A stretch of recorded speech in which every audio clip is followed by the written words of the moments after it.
السلام علیکم ورحمۃ اللہ وبرکاتہ۔ دوستوں، امید کرتا ہوں آپ سب خیریت سے ہوں گے۔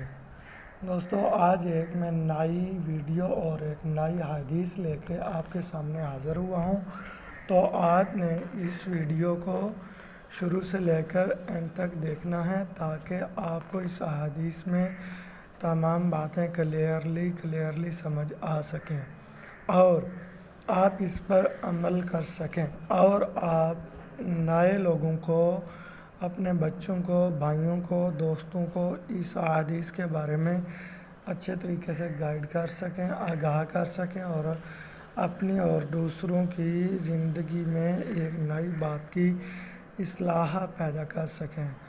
تو آپ اگر اس چینل پہ نئے ہیں تو ہمارے چینل کو سبسکرائب کریں اور ساتھ میں بیل آئیکن کو دبا دیں تاکہ ہماری ہر نئی آنے والی ایک احادیث اور اس کی تشریح اور اس کی بحث آپ تک کلیئرلی سمجھ آ سکے، پہنچ سکے۔ اور اس کے بعد میں آپ کو ایک تنصیح کروں گا کہ آپ اس ویڈیو کو شروع سے لے کر اینڈ تک دیکھیں۔ عن المقدادی بن معدی کرب رضی اللہ تعالی عنہ قال، حضرت مقداد بن معدی کرب رضی اللہ تعالی عنہ سے روایت ہے کہ قال رسول اللہ، رسول صلی اللہ علیہ وآلہ وسلم نے ارشاد فرمایا، ما اکل احد طعاما قط خیرا من ان یاکل من عمل یدیہ وان نبی اللہ داؤد الاسلامی کان یاکل من عمل یدیہ۔ دیکھیں گائز، اب ہم اس کا محاورن ترجمہ دیکھتے ہیں۔ حضرت مقداد بن معدی کرب رضی اللہ تعالیٰ عنہ سے روایت ہے کہ رسول صلی اللہ علیہ وآلہ وسلم نے ارشاد فرمایا، کوئی شخص اپنے ہاتھوں سے کما کر کھانے والے شخص سے زیادہ بہتر کھانا ہرگز نہیں کھا سکتا۔ اللہ کے نبی داؤد علیہ السلام خود کما کر کھاتے تھے۔ دیکھیں، اس احادیث میں دو باتیں کلیئر کی گئی ہیں۔ ایک تو حضرت داؤد علیہ السلام کی خوبی بیان کی گئی ہے، اور دوسرے نمبر پہ حضور صلی اللہ علیہ وآلہ وسلم کی احادیث بیان کی گئی ہے۔ حضرت مقداد بن معدی کرب رضی اللہ تعالیٰ عنہ نے فرمایا کہ حضور صلی اللہ علیہ وآلہ وسلم فرماتے ہیں کہ کوئی بھی ایسا شخص جو اپنے ہاتھوں سے کما کر کھاتا ہے تو اس سے بڑھ کر کوئی بھی شخص اچھا اور حلال کھانا کبھی نہیں کھا سکتا۔ اور دوسری بات جو ہے، اللہ کے نبی داؤد علیہ السلام خود کما کر کھاتے تھے۔ اس کے بعد ہم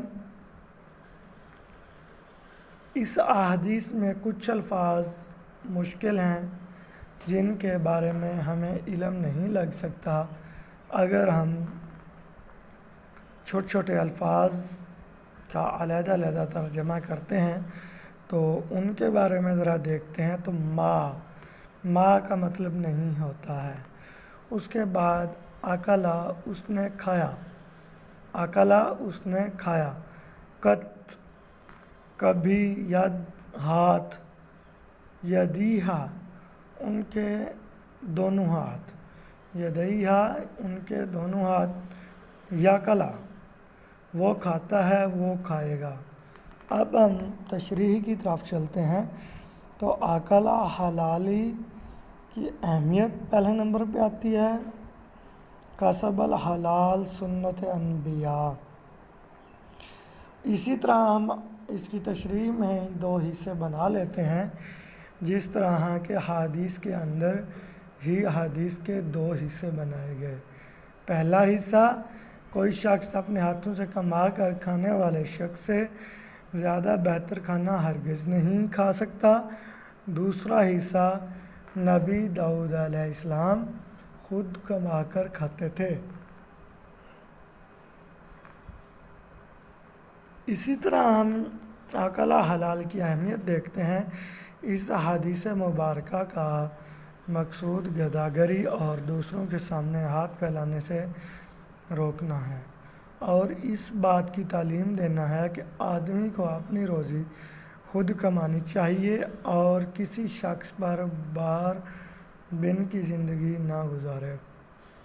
اس حدیث کے اندر پہلے حصے کو ہم اگر تشریح میں لے کے آتے ہیں تو اس کا مطلب یہ ہے کہ ہر انسان کوشش کرے کہ ہر رزق اپنا اور اپنے بچوں کا خود اپنے ہاتھوں سے کما کر کھانے کی عادت ڈالے، اور صرف اپنے ہاتھوں سے کمائے ہوئے رزق کی طرف ہی دیکھے کہ میں نے اپنے ہاتھوں سے ہی کما کر کھانا ہے، اس کے علاوہ کوئی چارہ نہیں ہے۔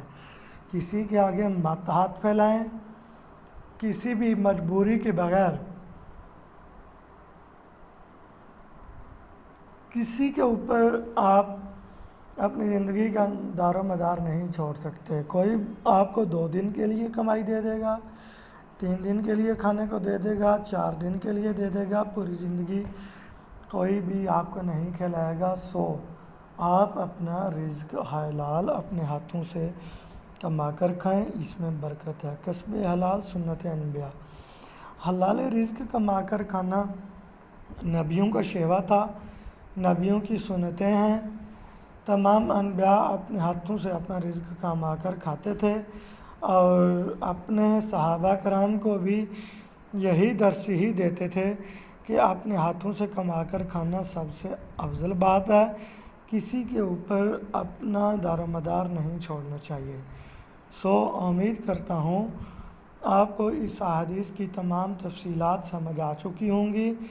ملتے ہیں ایک نئی حدیث میں کچھ عرصے کے بعد، تب تک کے لیے اللہ حافظ۔